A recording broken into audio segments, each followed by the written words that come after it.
तो किसान के साथ संकट पैदा किया इन्होंने। बेरोजगारी इन्होंने बढ़ाई है। 10 साल में जो इतनी बेरोजगारी बढ़ गई उसको कैसे कम करें, और वो भी आधी अधूरी नौकरी से। I'm afraid it's an underwhelming budget. The government has simply not addressed a number of key issues. और जो बातें आंकड़ों के हिसाब से बड़ी बड़ी कही जाती हैं, जो इनके प्रोजेक्ट चल रहे होंगे वो प्रोजेक्ट कोई समय पर पूरा नहीं हुआ है इनका। अब मान लीजिए सरकार बचानी है तो अच्छी बात है कि बिहार को, आंध्र प्रदेश को कुछ विशेष पैकेज या विशेष योजनाओं से जोड़ा गया है, लेकिन उत्तर प्रदेश जैसा प्रदेश जो प्रधानमंत्री देता है, क्या वहाँ के किसान के लिए कुछ बड़े फैसले हैं? किसान की फसल की पैदावार, उसकी कीमत के लिए क्या कोई इंतजाम है? कहने को तो याद होगा आप सबको कि पिछली बार कहा था कि मंडी और एग्रीकल्चर इंफ्रास्ट्रक्चर के लिए स्ट्रेंथन करने के लिए लाखों करोड़ रुपए हैं।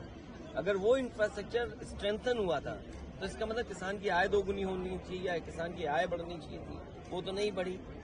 तो किसान के साथ संकट पैदा किया इन्होंने। बेरोजगारी इन्होंने बढ़ाई है। 10 साल में जो इतनी बेरोजगारी बढ़ गई उसको कैसे कम करें, और वो भी आधी अधूरी नौकरी से। आप 2 साल की, 1 साल की या कुछ ट्रेनिंग करा करके नौकरी या रोजगार का सपना दिखा रहे हैं। देश का नौजवान अपना भविष्य बनाने के लिए पक्की नौकरी चाहता है, और फिर जो आधी अधूरी नौकरी है, क्या उसमें आरक्षण होगा? एक सवाल है सर, क्या आपको लगता है कि इस बजट से समाजवादी खुश है? देखिए, जब तक किसान और नौजवानों के पक्की नौकरी का इंतजाम नहीं होगा तब तक कोई बड़ा लाभ नहीं पहुंचेगा जनता को। आपको लगता है कि असेंबली चुनाव जब होने वाले हैं आगामी, उसमें ये बजट असर करेगा, इनकी नीतियां असर करेंगी? स्वाभाविक है, क्योंकि सरकार जब चलती है सरकार के फैसलों से असर पड़ता है। I'm afraid it's an underwhelming budget. The government has simply not addressed a number of key issues. Manrega wasn't even mentioned. Health and education, no indication of any increase in the share of GDP allocated to these vital subjects. Nothing in the announcements about how to actually do anything about the income inequality in this country.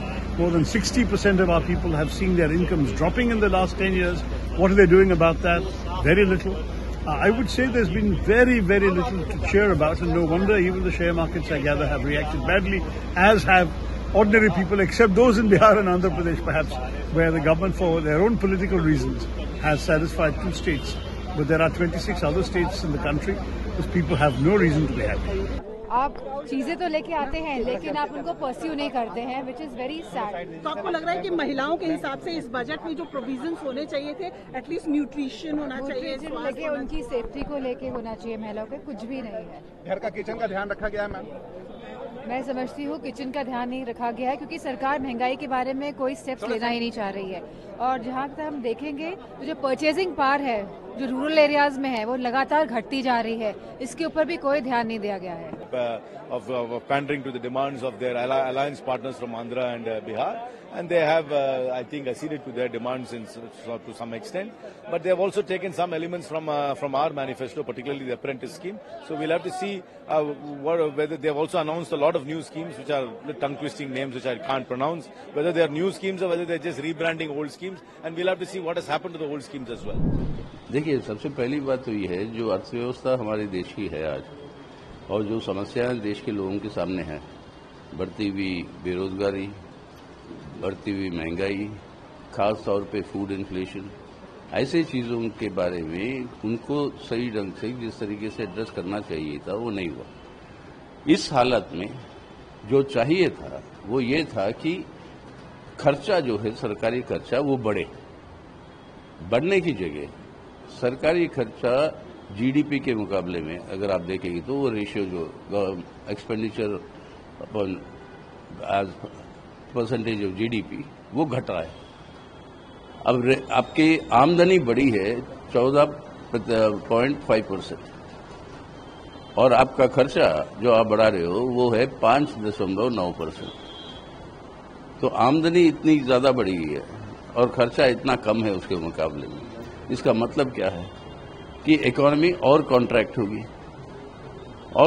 होगी, तो इसका मतलब है समस्याएं जनता की और बढ़ेगी। और इसके साथ तीसरा जो काफी खतरनाक बात जो हुई है वो ये हुआ है कि सब्सिडीज जो है मुख्य रूप से वो उसके अंदर कटौती हुई है।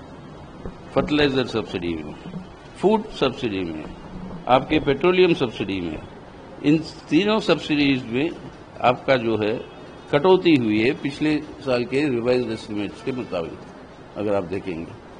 और सबसे बड़ी बात यह है कि रोजगार बढ़ाने के लिए जो योजना ये बनाए कि इंसेंटिव देंगे आप एम्प्लॉयर को, यानी 4 साल का आपका प्रोविडेंट फंड जो देना होगा वो एम्प्लॉयर को दिया जाएगा। अब इससे थोड़ी नौकरियां बढ़ेगी, एम्प्लॉयर को आप सब्सिडाइज कर रहे हो, यानी उसके मुनाफे बढ़ेंगे। अरे नौकरियां बढ़ाना है तो इकोनॉमिक एक्टिविटी को बढ़ाना पड़ेगा ना, और वो तभी संभव है जब सरकारी निवेश बढ़ेगा। अब सरकारी खुद अगर खर्चा घटा रही है तो इसके अंदर वो इकोनॉमी एक्सपेंड कैसे होगी? बिना इकोनॉमी के एक्सपेंशन के एम्प्लॉयमेंट जनरेशन असंभव है। तो उल्टा है, कुल मिलाकर ये बजट आप देखेंगे इसका पूरा का पूरा ध्यान यही रहा कि अंतर्राष्ट्रीय वित्तीय पूंजी जो है उसकी जो सबसे बड़ी जो निशाना है वो है हमारे देश के अंदर फिस्कल डेफिसिट को कंट्रोल करना।